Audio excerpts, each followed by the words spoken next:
Hi guys, ఎలా ఉన్నారు? మరో ఇంట్రెస్టింగ్ వీడియోతో మళ్ళీ మీ ముందుకు వచ్చాను. ఈ వీడియో చివరి వరకు చూసి నచ్చితే ఒక లైక్ వేసుకోండి. ఓకే, ఇక వీడియో స్టార్ట్ చేద్దాం. పడుకున్న సింహాన్ని లేపి తన్నించుకోవడం అంటే ఇదే. కుక్కలు ఎప్పటికీ సింహాలు కాలేవని మరోసారి ప్రపంచానికి తెలిసి వచ్చిందంటున్నారు మన ట్రేడ్ పండితులు. జనరల్గా తెల్లవారుజామున కోడి కూత కూస్తే నిద్రలేస్తారు. బట్ ఫర్ ఏ చేంజ్ మన ఆర్మీ వాళ్ళు కోడి కంటే ముందే బాంబులేసి 1 గంటకే లేపొచ్చారు పాకీలని. దీపావళి జరుపుకొని ఇచ్చారు. ఆ సడన్ సర్ప్రైజ్కి నీలుకున్న గెడ్డాలతో తడిసిన గోచీలతో బచావ్ బచావ్ అంటూ లగెత్తారు. దాంతో ఇక్కడున్నటువంటి కమ్యూనిస్టులు, సమానత్వం ముసుగులో ఉండే సెక్యులరిస్టులు ఇక్కడే తింటూ ఇక్కడే పంటూ ఇక్కడే గాలి పీలుస్తూ ఇక్కడే బతుకుతూ తినేది మొగుడి సొమ్ము పాడేది రంకు మొగుడి పాట అన్నట్టు చైనావాడి సంఖ పాకివాడి ముడ్డి నాకే ప్రకాశం అంకుల్, గంజాయి బొందక్క, రంగులు గాంధీ ఇలాంటి తుక్కుడే గ్యాంగాళ్ళంతా దిక్కుతోచని స్థితిలో అయోమయంలో పడిపోయింది. ముఖంలో నెత్తురు చుక్క ఉంటే ఒట్టు. అది కాదు ఇది కాదని ఏమన్నా అందామా? ఇప్పుడున్న ఎమోషన్లో మోషన్స్ అయ్యేదాకా చావదెంగి చెవులు మూసి గొయ్యి తీసి పాతి పెట్టేస్తారు హిందువులు. కవ్వింపులకు పాల్పడితే చూస్తూ ఊరుకున్నాం.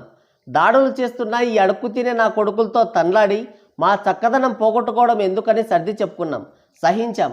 కానీ కళ్ళెదుటే కట్టుకున్న వాళ్ళని కాల్చేసి నీ దిక్కున్న చోట చెప్పుకోమంటే ఎలా ఊరుకుంటాంరా లంగానా కొడకల్లారా? ఒక స్త్రీని ఎత్తుకెళ్తేనే కొత్త దారులు నిర్మించి అన్ని దారులు మూసేసి రావణ కాష్టం చేసి వచ్చిన రాముడే మాకు ఆదర్శం. 10 మందిలో చీరలాగి అవమానించినందుకు కురుక్షేత్ర సంగ్రామానికి తెరలేపి లాగించిన వాడిని చూసి తప్పుకున్న వాడిని, తప్పని చెప్పని వాడిని, వాడికి అండగా నిలబడ్డవాడిని అందరినీ అడ్డదిడ్డంగా నరికేసి రక్తం ఏరులై పారించిన శ్రీకృష్ణుని వారసులం. ఈ దేశ ఆడపడుచు నుదుటి బొట్టుని చెరిపేస్తే, 5వ తనాన్ని చెరిపేస్తే చేతులు ముడుచుకొని కూర్చుంటామా? నేల రాలిన ఆ కన్నీటి బొట్టు రగిలిపోయింది. 5వ తనం తుడిచేస్తే నుదుటిన చెరిగిపోయిన ఆ సింధూరమే విస్ఫోటనమైంది. రక్కసి మూకలు నక్కి ఉన్న చోటుని మృత్యు మేఘమై కమ్మేసింది. మరుసటి సూర్యోదయాన్ని చూడకుండా వారి బ్రతుకుల్ని కాలరాసింది. ఏ స్త్రీనైతే నీ దిక్కున్న చోట చెప్పుకోమని గేలి చేశాడో అదే స్త్రీ జాతి చేతిలో కుక్క చావు చచ్చేలా చేసింది. త్రివిధ దళాల సాక్షిగా మిస్సైళ్ల రూపంలో దూసుకెళ్లి ఉగ్ర మూకల్ని మట్టుబెట్టింది. చావు భయాన్ని రుచి చూపించింది. తెగిన కాళ్ళు, ఛిద్రమైన చేతులు, గుర్తుపట్టని శవాలతో ఒక భయోత్పాతాన్ని కలిగించింది. వారి నెత్తురు చూశాకే దానిలోని వేడి చల్లారింది. ఇండియన్ ఆర్మీ దెబ్బకి నీ స్వర్గం వద్దు, 72 మంది కన్యలు వద్దని ప్రాణభయంతో పరుగులు తీశారు కుక్కలు. ఉచ్చ తాగైనా బ్రతకొచ్చు, వీళ్ళతో పెట్టుకుంటే బతకలేమని గోచి ఎగబట్టుకొని మరీ పరిగెత్తారు. టెర్రరిస్టులకే టెర్రర్ పుట్టించిన మన సోల్జర్స్కి సెల్యూట్ చెప్తున్నారు మన ట్రేడ్ పండితులు. అక్కడ చనిపోయిన ఉగ్రవాదుల ఆత్మలు ప్రేతాత్మలై పిశాచాలై మన రంగులు గాంధీ వెనకాల తిరగాలని మనస్ఫూర్తిగా కోరుకుంటున్నాను. కాశ్మీర్ అందాలను ఆస్వాదిద్దామని సరదాగా వెళ్ళిన భారత పౌరులు విగత జీవులుగా రక్త ముద్దలై వచ్చారు. అది చూసి ప్రతి భారతీయుడి రక్తం మరిగింది. భారత్ని ధీటుగా ఎదురుగా ఢీకొనలేక ఉగ్రవాదాన్ని పెంచి పోషించి ఇలా సామాన్యుల ప్రాణాలు తీసే పిరికి పందులు పాకిగాళ్ళకి తగిన శాస్తి చేయాలని భారత్ బలంగా నిర్ణయించుకుంది. అందుకే సామదాన భేద దండోపాయాలు ప్రయోగించి పాకీలని అష్టదిగ్బంధనం చేసింది. ఇది కత్తులు దూసే కాలం కాదు, విల్లంబులు సంధించే యుద్ధాలు కావు. బొందిలో ప్రాణం ఉన్నా ఊపిరి ఆపేయచ్చు. బలప్రయోగం లేకుండానే కాళ్ళు చేతులు కట్టేసి గుద్ద మీద తన్నొచ్చు. ఇప్పుడు భారత్ అదే పనిచేసింది. ముందుగా వాటర్ స్ట్రైక్ చేసింది. జీలం నది మీద ఉన్న డ్యామ్ని మూసేసింది. దాంతో పాకిగాళ్ళకి కనీసం కడుక్కోవడానికి కూడా నీళ్లు లేకుండా పోయాయి. దాంతో సింధు నదిలో రక్తం పారేస్తాం, ఊపిరి ఆపేస్తామని బీరాలు పలికారు పాకిగాళ్ళు. తినడానికే తిండి లేక ఒంట్లో రక్తమే లేదు.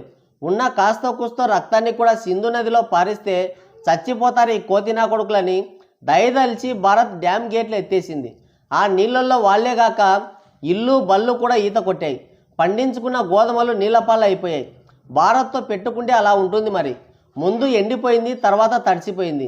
ఆ తర్వాత మా దగ్గర అన్న వస్త్రాలు ఉన్నాయని బెదిరింపులకి దిగారు. ఇక మనవాళ్ళు దౌత్యపరంగా అన్ని దేశాల మద్దతు కూడగట్టారు. పాకిగాళ్ళు దేబిరించినా ఏ ఒక్క దేశం కూడా మద్దతు ఇవ్వలేదు. చివరికి ఐక్యరాజ్య సమితిలో కూడా చెప్పుదెబ్బలు తిని వచ్చారు. ఇక యుద్ధం తప్పేలా లేదని అర్థమైపోయింది వాళ్ళకి. ఈసారి భారత్ వదిలిపెట్టదని డిసైడ్ అయిపోయారు. అందుకనే తుప్పు పట్టిన మిసైళ్ళకి నూనె, యుద్ధ ట్యాంకులకి గ్రీసు పట్టించి బార్డర్కి తరలించారు. కానీ మోదీ మాత్రం యుద్ధం చేయట్లేదు. భయంతో బిక్కచచ్చిపోయారు ఏం జరుగుతుందని. ఇక 7వ తారీఖున మాక్ డ్రిల్ చేయాలని అన్ని రాష్ట్రాలకి ఆర్డర్స్ పాస్ అయ్యాయి. అంటే ఇక 7వ తారీఖునో లేదంటే ఆ తర్వాతనో దాడి చేస్తారనుకొని పాచిపోయిన బిర్యానీ తిని పండుకున్నారు ప్రశాంతంగా ఈ పాకిగాళ్ళు. కానీ ఒకరోజు ముందే పడుకున్న వాళ్ళందరినీ పరలోకం పంపించి వచ్చారు మన సైనికులు. తిరిగి దాడి చేసేంత దమ్ము లేదు. ఊరుకుంటే ముఖం మీదే ఉమ్మేస్తారు, ఇంకొంచెం లేట్ అయితే ఉచ్చ కూడా పోసిపోతారు. ఇది వాళ్ళ పరిస్థితి. ఇప్పుడు పాకిస్తాన్ పైకి 30-40 మంది చనిపోయారని చెప్తుంది, కానీ ఒక్క బహావర్పూర్లోనే 2300 మంది పైకి పోయారని పక్కా సమాచారం. ఆ లెక్కన చూసుకుంటే ఒక 5-6 వేల మంది పాకీలు 72 మంది కన్యల కోసం పోయింటారు. అది భారత్ దెబ్బ అంటే. ఈడికే ఒట్టలు జారిపోయింటే మరోసారి పలకరించి రావడానికి భారత వీరులు సిద్ధమవుతున్నారు. మరి ఆ జారినవి ఎక్కడే ఉంటాయో లేదంటే ఊడి పడతాయో తెలీదు.